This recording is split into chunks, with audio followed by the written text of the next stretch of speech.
call her name. Call Linda Clement's name as a man, for some strange reason, you lose your power. Please give a warm welcome to the man that we all love and cherish, Reverend Dr. Frederick Douglass.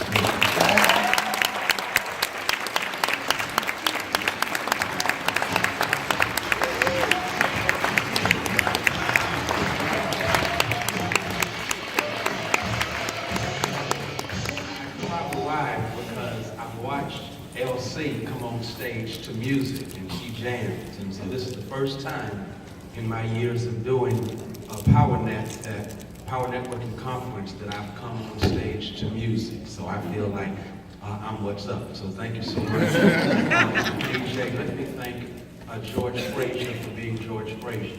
George Frazier is a gift to each and every one of us, a gift to our community. I shared with the workshop. A compliment was paid to me, and I could not help but think of George, because that's exactly what he is guilty of. Someone came to our church recently, they blessed us with their elegant eloquence, preached powerfully, and then thanked me afterwards, saying, I'm just glad to come to a church where it's safe to be black. And I thought about the fact that here at the Power Networking Conference, we come to a space where it's not just safe to be black, but it's safe to be black and excellent. And it's because of the temperature that is set by this thermostat of a genius in George Frazier. And I think we don't want to take for granted the gift that we have in George Frazier. So would you join me in just thanking him?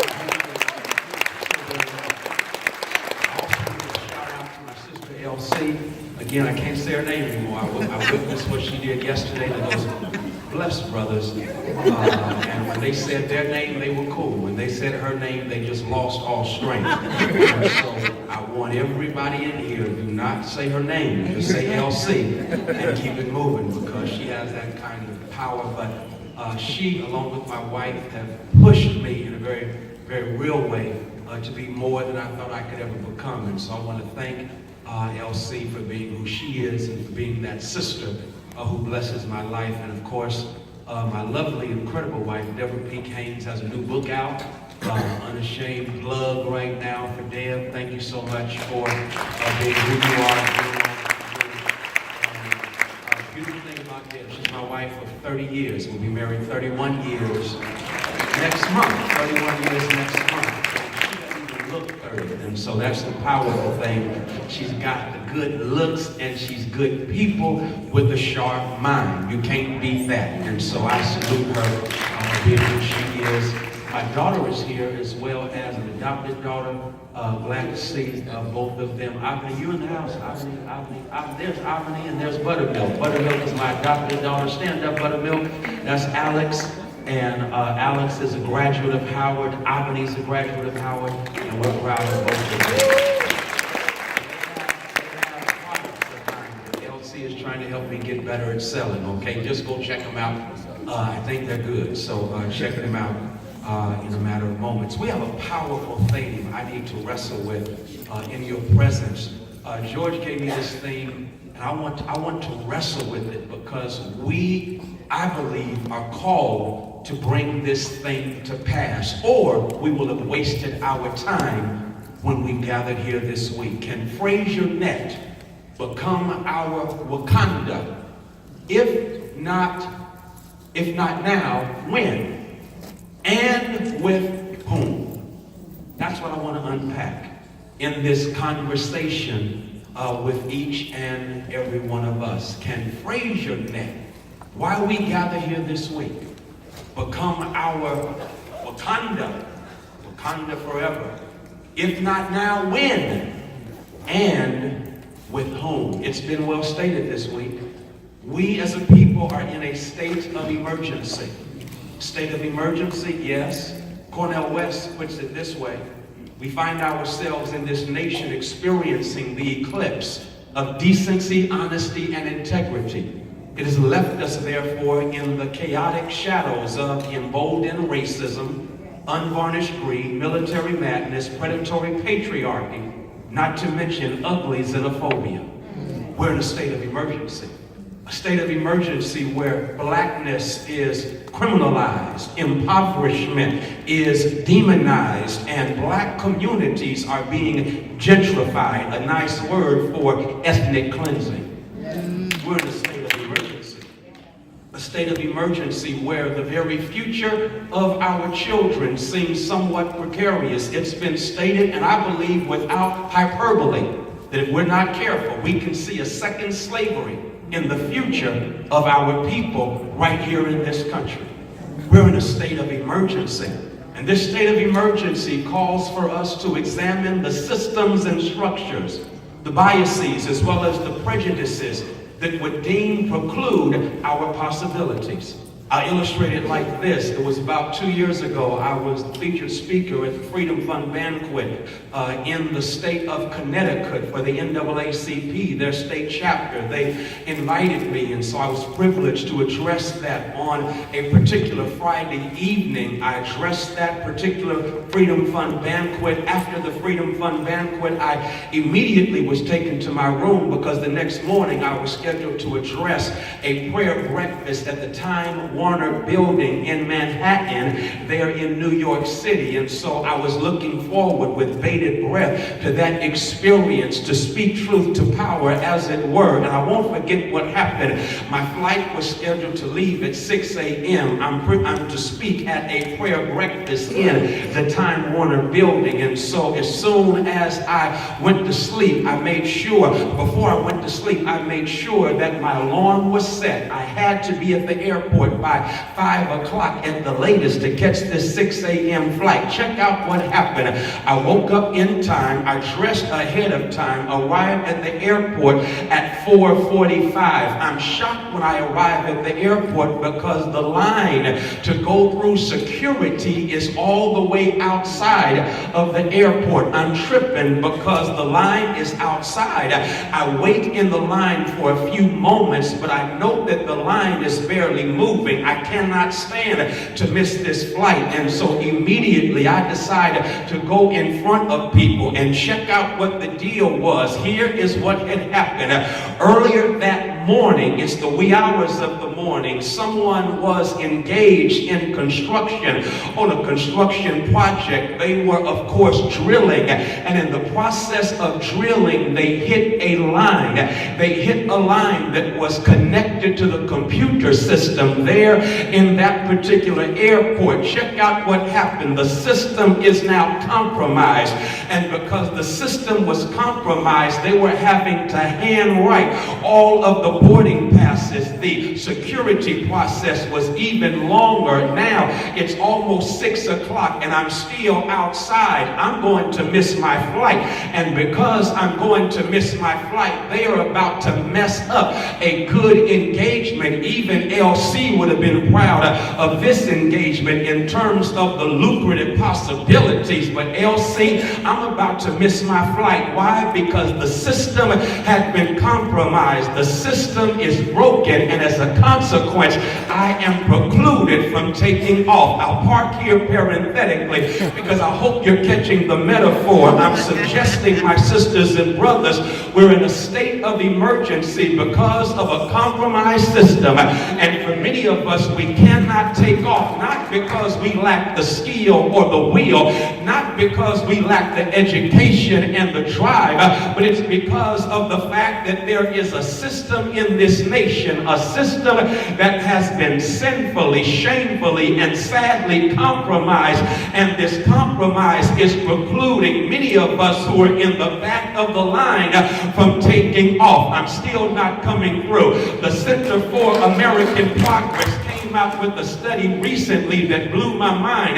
The Center for American Progress said that in light of the fact that there is a widening wealth gap in this country, the wealth gap is widening. I hope you get that. The wealth gap between whites and blacks is not narrowing, it is widening. And they say it's not because we lack the will or skill, the education or the drive. The most educated folk in this country are black women. Shout out to my sisters. And yet my sisters will testify that because of systemic injustice, especially when it comes to the economy, our sisters find themselves again making what, 60 cents on the dollar of the white male. That blows my mind, because when women go to buy something at the store, they don't get a 40% discount off on the merchandise, and yet they make 60 cents on the dollar. Why? Because there is something broken in the system. I'm coming your way now.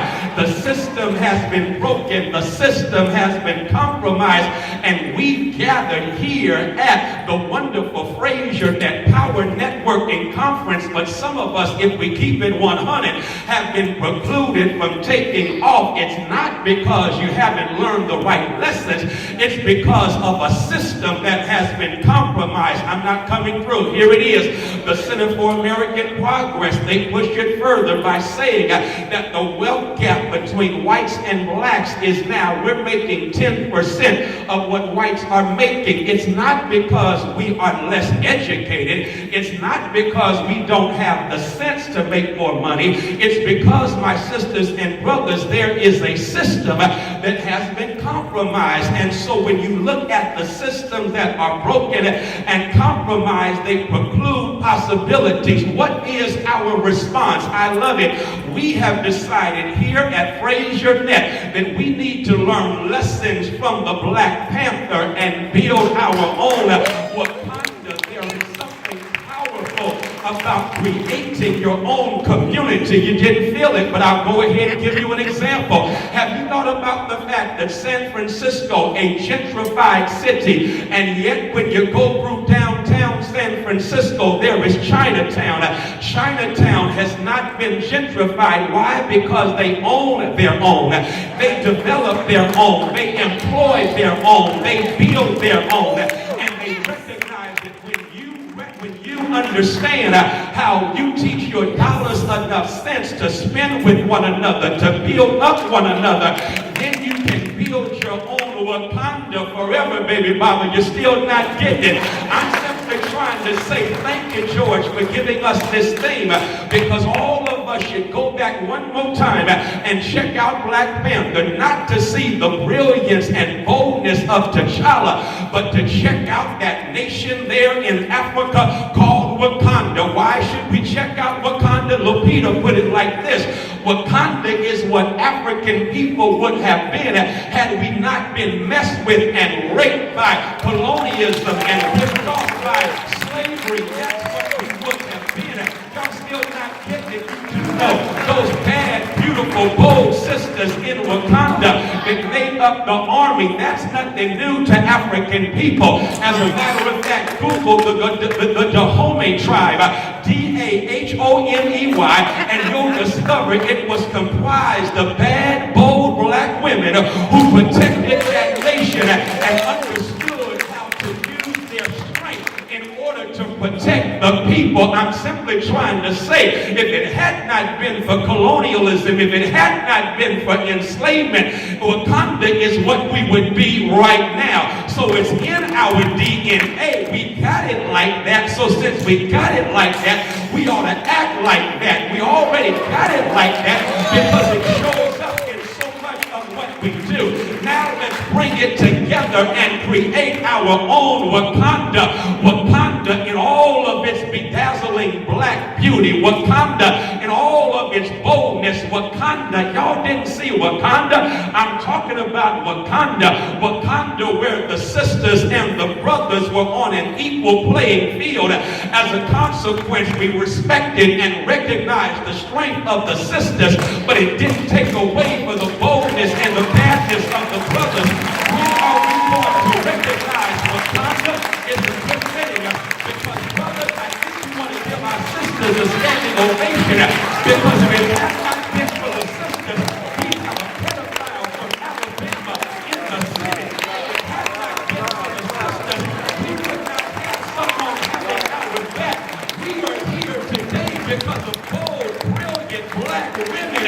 who have been able to take a stand when we've been sent to prison. And so, yes, we already have the makings of Wakanda. So let's make Wakanda happen. How do we make it happen? Well, George said not to preach, but you know I got to have a text. And so when you get home, check out Joshua chapter 17. The people of God find themselves where? About to occupy the land of promise. They're Wakanda. They're about to go into Canaan, a land that has been promised. And the descendants of Joseph, I'm about to shout right here, because the descendants of the dreamer Joseph, they say, yo, Joshua, you just passed this public policy. The system ain't fair. And we've been given land that's not enough for us. We want more than this because we deserve better than this. And you know what Joshua said? He said, boom, y'all right. Because y'all deserve more, you're going to have to go up to the hill country, the wood country. But they said the wood country, there's opposition there. The wood country, there are trees there to cut down. Exactly. Because if you're going to experience your Wakanda and your promised land, you cannot be allergic to challenges. You must deal with challenges if you're going to have Wakanda. Y'all missed it. I guess y'all didn't see the Black Panther. You do know T'Challa could not become the king of Wakanda unless he had gone through a challenge. And all of us who talk about what we want to get in life better recognize you can't get it unless you have some challenges that you overcome, some trauma that you deal with, because God has a way of depositing strength and sense into your spirit that you would not have had you not been through that challenge. Some of you can testify, if I never had a problem, I wouldn't know God could solve them. I wouldn't know what faith in God could do. Some of you can testify your wisdom that you have is not from a book that you read, but it's because you've been to the school of hard knocks and God converted your adversity into a university and your problem became your professor, and today you are a thank you Lordy graduate of the University of Adversity, because what you've been through helped you to get where you're going to. I love this because the text says, they say, we're ready to handle the challenge. And Joshua says, well, get ready to step up and handle the challenge. If not now, when? If not now, when and with whom? Let me answer the questions and I'll sit down. I love it because to begin with, these are the descendants of Joseph. I'm about to shout. Joseph. They are Joseph's descendants. Joseph, who should have been wiped out. Joseph, who was sent into slavery, survived enslavement, and because he survived enslavement, he went from what? The prison all the way to becoming president of the most powerful nation right there in the Bible. Don't miss your shout right there. I'm talking about Joseph, who began enslaved. I did not say he was a slave. Enslavement is what happens to you. Slavery is when you assent to what has happened to you. Our ancestors were too smart for that. And they sang, and before I be a slave, I'll be buried in my grave and go home to my God and be free. You can call me a slave, but I'm not a slave because I refuse to assent to being enslaved. I love that, but let me keep it going. Joseph in the Bible has a dream. His dream, watch this, he tells to his brothers, and his brothers hate on him. Here it is. Tweet this if you don't shout. Don't share big dreams with small people.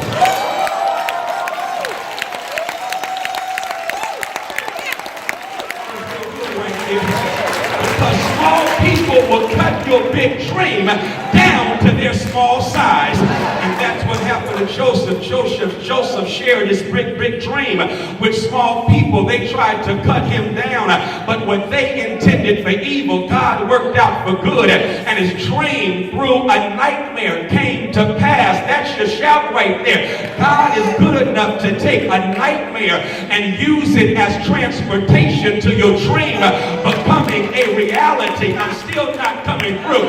These are the descendants of Joseph. Joseph that's their history. If Joseph is in their DNA, that means they've got the power to overcome their current challenges. Have you thought about what's in our DNA? We are the descendants of the Dogon people. The Dogon people who before Columbus got lost and Copernicus had a telescope, they looked up and beheld the constellation of the stars that bedecked the heavens as bling bling of eternity, and discerned the earth was not flat but round. That's in your DNA. We have in our DNA those who discovered algebra and the number pi. We have in our DNA those who built the great pyramids of Egypt, and scientists today can't figure out the engineering genius that built those pyramids.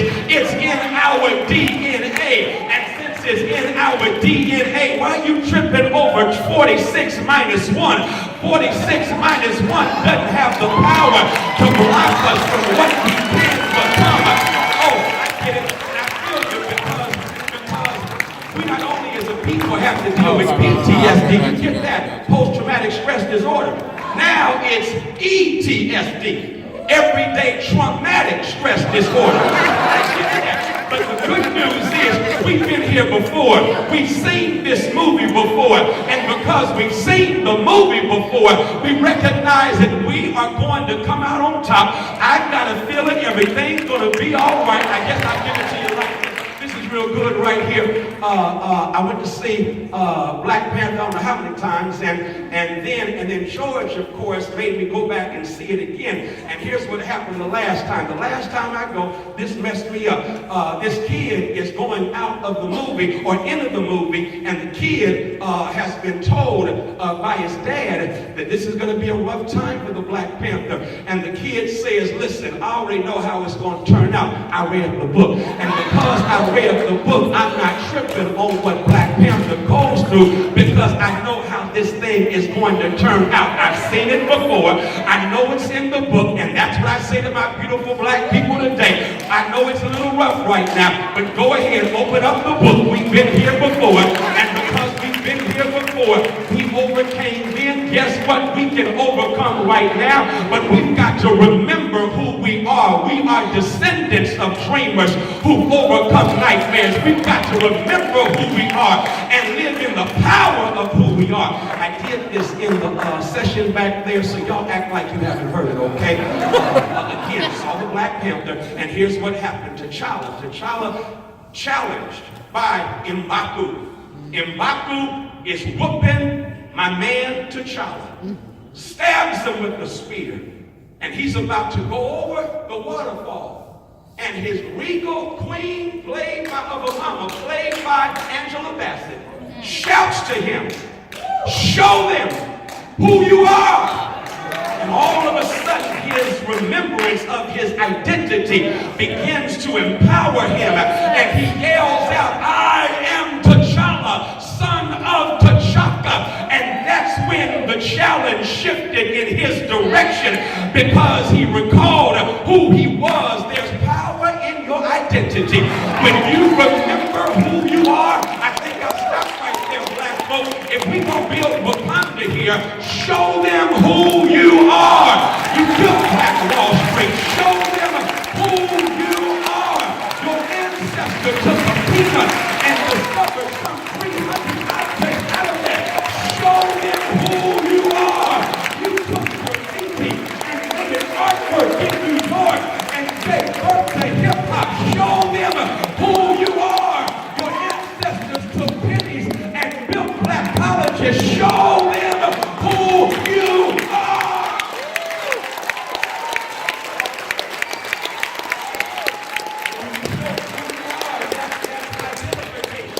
Then you move to fighting unjust legislation. You didn't shout. This is so hot right here. It's right there in the text. Joshua had already legislated real estate for the descendants of Joseph that wasn't enough. It's public policy that was poison to their possibilities. And so they said, we've got to change public policy if we're going to have our possibilities fulfilled. And so it's one thing to say, yes, I'm going to do for myself, but in the process of doing for yourself, you make sure the same government that was used to raise a floor of financial prosperity and possibilities for whites will at the same time lowering the ceiling of financial possibilities for blacks, and they did it through public policy. You do know that when they talk about old money, it can be traced to policies that were passed that gave hundreds and thousands of acres of land to whites at the expense of Native Americans and indigenous people, while not even recognizing the presence of blacks who built this country for free. And so I refuse to shy away from what the government has a responsibility to do when it comes to paying back black people for all the labor that we gave away for free and the hell that we caught that we should not have caught. I'm just trying to say we've got to deal with unjust legislation, and so look what happens. They confront in the name of their ancestor Joseph. They confront Joshua about bad public policy. Y'all not getting this? I'll help you. Godfather 3. Godfather 3. Don't judge me. I'm into that kind of stuff. In Godfather 3, Al Pacino's character is, of course, Michael Corleone. Oh, y'all, I see. Get this thing together, Michael Corleone. And he is mentoring Andy Garcia's character, whose name escapes me right now. Andy Garcia's character goes to have a conversation with Don Lucchesi. Don Lucchesi is talking with him, and Andy Garcia's character says, you know a lot about finance and politics. I know nothing about finance and politics. He said, oh, you know about guns, don't you? He said, yes, I know about guns. He said, understand this, finance is the gun, politics is the trigger. When you learn how to pull the trigger, that's when the gun becomes most effective. And I'm saying to all of us, we have a responsibility to ensure that we deal with unjust legislation. The same legislation that brought us over here and kept us down, we need to overturn that legislation and bring about a new day of possibility for our people. Yes, we deserve better education in our public school system. It can be legislated. Yes, we deserve an opportunity. In Texas, where I am, we are fighting because they have the nerve to only give 2% of all government contracts in Texas to black people when we make up more than 13% of the state population. If we are investing in this state in taxes, the least you can do is ensure our black businesses have an opportunity to grow themselves. That is legislation. Identification, legislation, I'm done, cooperation. Cooperation. I love this, George. You can't have Wakanda with an I mentality. You can't have Wakanda just thinking about me, my, and I. Wakanda only happens when we have and understand Ubuntu. I love Ubuntu. Y'all get Ubuntu here because Ubuntu recognizes I can't be all I want to be unless you are all that you should be. Ubuntu says that our possibilities are fulfilled not just within ourselves, but within a sense of community. All I'm trying to say is Ubuntu and cooperation is expressed by my girl Issa Rae. Issa Rae is attending an award ceremony, and they ask her, who are you rooting for? I'm rooting for everybody black. I wish we had Issa Rae in this house, because when you have Issa Rae, you look at both around your life. I don't know you, but I'm rooting for you because we in this thing together. If you make it, I know I'm going to make it, because God deliver us from a mentality where we sing, give me mine, instead of our Father who art in heaven, give us this day our daily bread. Y'all miss your shout. Sadly, in the church, we fall into capitalism so much that we have missed what it means to be Christian. I'll help you right quick. Enlarge my territory. But Jesus said, give us this day our daily bread. It simply means I can't afford just to be successful myself. I got to fight for you to be a success. I got to hear the shout. In basketball, the best player in the NBA didn't win the MVP this year, but everybody understands who the best player is. LeBron James. You got to give it to him. LeBron James, best player in the game. Doesn't lead the league in scoring, but he's the best. Doesn't lead in rebounds, but he's the best. What makes him the best? He's the best because LeBron makes everyone else on his team better. Because that's what MVPs do. MVPs make everyone on the team better. I'm not shouting. Here's a shout right here. Michael Jordan, widely considered the best to ever play the game. Jordan was winning but trophy after trophy, but his team was not winning any rings. And someone finally told Jordan, you can score 100 points a game if you want to, but until you make your team better, you will not be regarded as the best player of all time. And Jordan took up that challenge, and before you know it, the Bulls won 6 titles in the 1990s because Jordan recognized if I don't make my team better, I don't care how many personal trophies I win. It's all about the rings the team wins. And y'all, I hope black folk will leave this Wakanda conference and say, you know what, it's not enough for me to get a trophy as the wealthiest person. It's not enough for me to get a trophy. I got to make sure our whole team gets rings, because only the team gets rings when one person gets a trophy.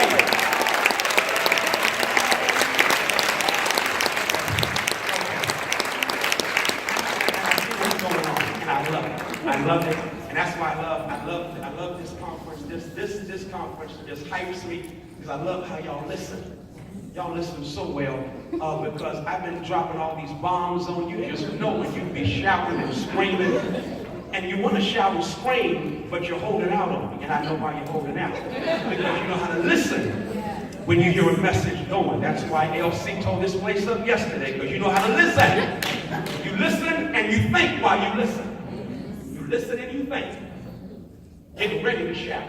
Because that's how we listen and think. But we're ready to shout.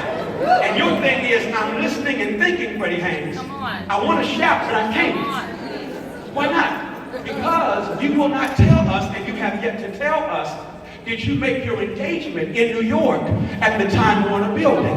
And you've been sitting here the whole message feeling for me and wondering if I was able to make it to my engagement at Time Warner building, a lucrative engagement, and you're sitting there feeling sorry for me. Thank you for your empathy. I love you for that. But here's the deal. Since you want to know, I'll go ahead and set you free so we can shout. Here's what happened. I'm standing there, and finally it dawned on me. I need to call someone. And so I called the person at Time Warner that was my contact. But while I'm calling them, a call is coming in on the other line, a 212 number that I don't recognize, but I know it's New York, so I answer the phone, and the man says, my name is such and such. I'm president of such and such company. We are hosting you today for our prayer breakfast here at Time Warner. I said, oh man, do you know what's going on here? He said, yeah, the system was compromised. I heard about it, and because I heard the system was compromised, I then called my son. My son has his own plane, and my son is now coming up to New Haven where you are.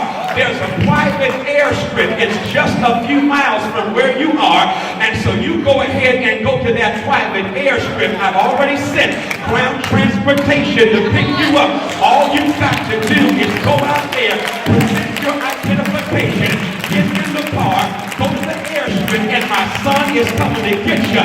I said, man, you're doing all this? He said, because their system was broken, and once I discovered their system was broken, I made up my mind it's time for you to have a brand new system. And that's what you got to say. If the United States of America is to be the nation it's supposed to be, it's time for a brand new system.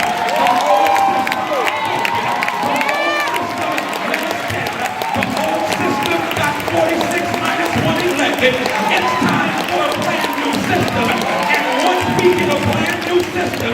I'll tell you how it happens. If you call up the Father will send the Son, and the Son will come pick you up himself. Is there anybody here who is glad that God so loved the world that he gave his only begotten Son? God the Father sent the Son so that we can overcome bad systems and replace them with new systems.